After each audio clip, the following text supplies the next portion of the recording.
the IMF was tasked with upholding the gold standard exchange rate system, while the World Bank was established to finance Europe's reconstruction.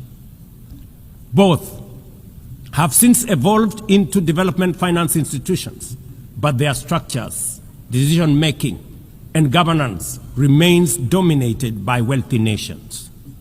Today, the global context is vastly different. The global standard collapsed 5 decades ago, and Europe has long since been rebuilt.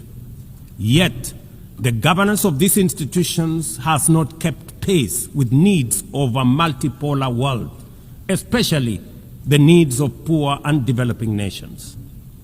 The mismatch between shareholders and stakeholders has become starkly visible. For instance, during the IMF's recent allocation of special drawing rights, 64% went to wealthy nations. Just imagine, 64%. With little need for liquidity support. They didn't need the money anyway, but they got 64%. While the poorer countries received just 2.4%. What a disconnect.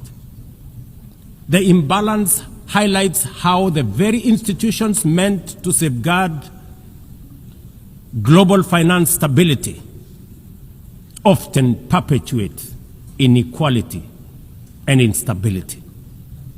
I have argued, and I say it again, that the current global financial architecture punishes poor countries with high interest rates and enormous conditionalities, while rewarding rich nations with lower interest rates and softer lending rates.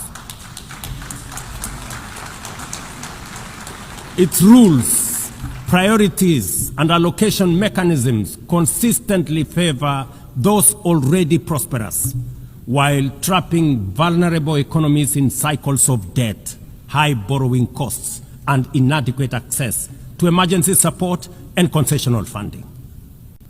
It is imperative to transform these institutions into genuinely independent, apolitical global bodies that their operations are aligned with their global mandate. Such a shift would democratize decision-making, restore credibility, and allow the IMF and the World Bank to serve all countries fairly rather than reinforcing old hierarchies. But Africa is not merely waiting for external prescriptions. We are taking bold and deliberate steps to strengthen our financial independence, safeguard our stability, and accelerate our development.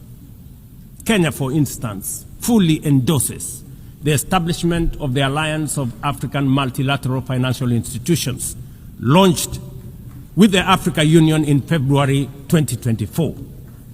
This alliance brings together our homegrown banks, Afrexim Bank, the Africa Finance Corporation, the Trade and Development Bank, Shelter Afrique, Africa Re, Africa Development Bank, Africa Trade and Investment Development Insurance, and ZEPRI, institutions that embody Africa's determination to mobilize resources, finance trade, and build resilience on our own terms.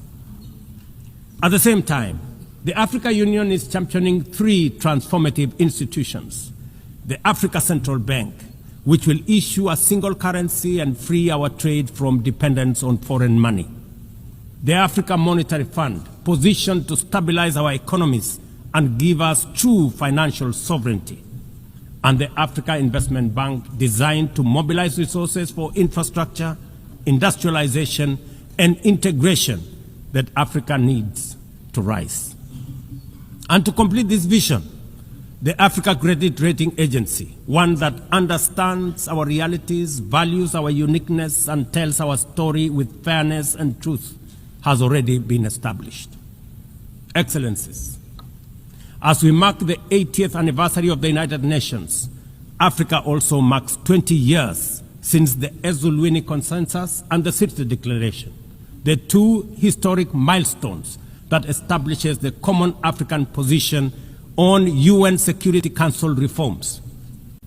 For 2 decades, Africa has spoken in one voice, demanding justice, equity, and representation in the highest organ of global governance.